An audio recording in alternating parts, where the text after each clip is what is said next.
কয়টা ঘাস নিয়ে আসি, গরুর লাইগা কয়টা ঘাস কেটে নিয়ে আসি। তো এখন গরু পালা মোটামুটি সহজ, কারণ এখন নরম মাটিতে চাষ দেওয়া লাগবে না, হাল বাওয়ার কোনো প্রয়োজন নেই। নরম মাটিতে ঘাসের পোয়া গেড়ে দিলেই ঘাস হয়।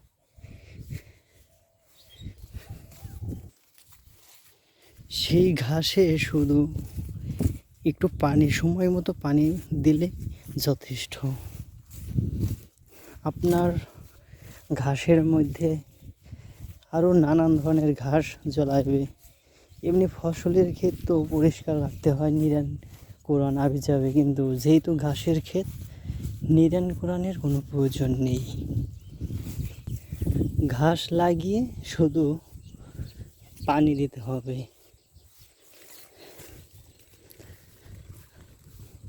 আর এমনি গরু পালার জন্য যদি আমি এমনি ঘাস কেটে যদি গরু পালি, এই সব ঘাস, তাহলে গরু পালা অনেক কষ্টকর। আর এখনকার যে সিস্টেম বের হয়েছে, ঘাস লাগানো যায়, এই সব ঘাস দিয়ে গরু খুব সহজেই পালা যায়। তারপরেও অধিক কষ্ট, কারণ এই কৃষি কাজ অনেক পরিশ্রমী একটা কাজ। এই কাজ যতটা সোজা মনে হয়, কিন্তু ততটা সোজা নয়। অনেক পরিশ্রম, মেহনত করতে হয় এই কৃষিকাজে। এই কাঠ ফাটা রোদের মধ্যে ঘাস নিয়ে যেতে হবে বাড়ি, এই ঘাসগুলো কেটে তারপর নিয়ে যেতে হবে বাড়ি। এই রোদ্রের মধ্যে এমনিই তো হাঁটা কষ্ট, কিন্তু তারপর আইসা ঘাস নিতে হবে। আবার এই পাতায়, ঘাসের পাতায় ধার, যেখানে ছোঁয়া লাগে সেখানে চুলকায় তো চুলকায়, এবং কেটেও যায়। এই হলো ঘাস। এই ঘাস লাগিয়ে গরু পালা আগের চেয়ে মোটামুটি অনেকটা সহজ। এই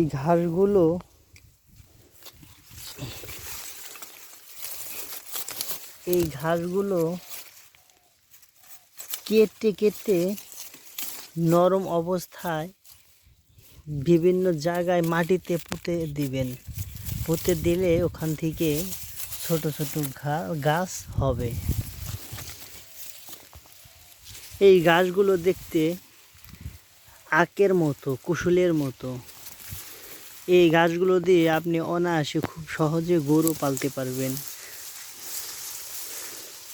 এই গাছগুলো আপনি এন থেকে এই পরিমাণ কেটে কেটে মাটি যেসব নরম থাকবে, মানে বর্ষা যাওয়ার পর নরম থাকবে, যেমন মাইটেল, পুষ্কুনি, খাল, চক, মাঠ, নরম মাটি যেসব নরম থাকবে, বর্ষা যাওয়ার পর বা বৃষ্টির সময় আপনি এই থেকে এই পরিমাণ এক কোয়া করে কেটে কেটে কেটে কেটে এই একটা ঘাস 4-5 টুকরা করে লাগিয়ে দিবেন মাটিতে। লাগিয়ে দিলে এরকম ঘাস হবে। গরু পালা অনেক পরিশ্রম। এই ঘাসগুলো লাগিয়ে এত বড় হয়ে যায়, ঘাস তো এর ঘাস কেটে নিয়ে খাওয়াই, তারপরও অনেক কষ্ট আছে। কারণ বর্ষার সময় যখন এই চক, এই মাঠে পানি উঠে যায়, তখন এই ঘাসগুলো থাকে না। তখন খ্যার, বা ওটাকে খড় বলা হয়, খ্যার, ধানের খ্যার, সেই খ্যার খাইয়ে বর্ষার সিজন পার করতে হয়। ওই খ্যারটা আবার অনেক পরিশ্রম করে শুকিয়ে তারপর বাড়িতে অনেক বড় একটা পালা দিয়ে রাখতে হয়। ওই খ্যার শুকানো আবার আর এক ঝামেলা।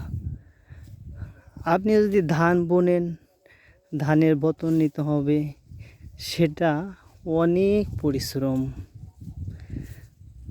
এই ধান থেকে যে চাউল হয়, সেই চাউলটা খেয়ে আমরা বেঁচে থাকি। আবার ওই চাউল ওই ধানের বতন নিবার যে জান শেষ হয়ে যায়। এত কষ্ট, এত পরিশ্রম। ধানের পাতা যেখানে ছোঁয়া লাগে সেখানে পুড়ে পুড়ে যায়, যেখানে ছোঁয়া লাগে সেখানে ছুলে বুলে কেটে যায়, আর প্রচুর গরম লাগে এবং চুলকায় ধানের পাতা। সেই ধানগুলো কেটে বাইরিয়ে তারপরে ধান শুকাতে হয়, অনেক পরিশ্রম। খ্যারগুলো শুকিয়ে তারপর পালা দিতে হয়। বর্ষার সময় সে খ্যার খাইয়ে গরু পালতে হয়। আর এই ঘ্যাসগুলো বর্ষার পরে লাগিয়ে সারা যে পর্যন্ত পানি না আসে, বর্ষার পানি, সে পর্যন্ত খাওয়ানো যায়। প্রথম অবস্থায় মাঝে মাঝে পানি দিতে হয়। তো বর্ষা বৃষ্টির মৌসুমে বৃষ্টি নামে মাঝে মাঝে, সেই সময় পানির প্রয়োজন পড়ে না।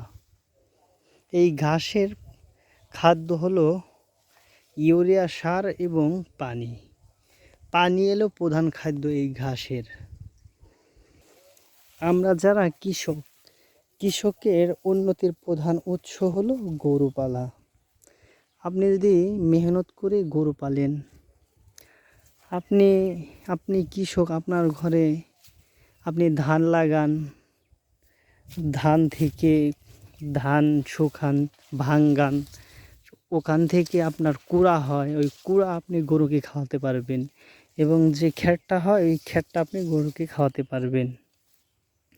এবং এই গরুটা কি, আপনি একটা গরু পাললেন, বকনা গরু পাললেন, সেটা আপনার একটা বাছুর দিল, সেই বাছুরটা আপনি বড় করলেন, সেটা হোক বহন বা সেটা হোক হাড়।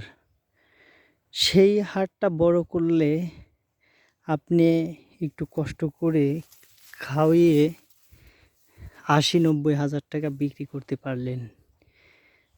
কিন্তু আপনি কৃষিকাজ করে, গরু না পেলে কৃষিকাজ করে আপনি কয় টাকা উপার্জন করবেন? ক্ষেত খোলা করবেন, যেমন সারের দাম এবং হাল বাওয়া, বিভিন্ন খরচ, কামলা খরচ, টোটালি করে আপনার সীমিত কিছু থাকে, আর খেয়ে বাঁচতে পারবেন। এর পাশাপাশি আপনি গরু পাললে আপনার সংসারটা একটু স্বাচ্ছন্দ্য হবে, একটু ভালো হবে। প্রতি বছর একটা দুটা করে গরু বিক্রি করতে পারলে, আপনার নিজস্ব বাড়ি দুটা গরু আছে, প্রতি বছর বাছুর দেয়, আপনি বিক্রি করলেন, একটু বড় করে বিক্রি করলেন, তাও ৫০-৬০ হাজার এরকম বিক্রি করতে পারবেন। আর যদি হাড় গরু হয় তাহলে তো আরও বেশি বিক্রি করতে পারবেন, পরিশ্রম করে খাওয়িয়ে। কিন্তু অনেক অনেক অনেক পরিশ্রম, কৃষিকাজ অনেক পরিশ্রম। কৃষক মানুষ অনেক পরিশ্রম করে এই চাউল উৎপাদন করে, ধান থেকে চাউল হয় ওটা উৎপাদন করে।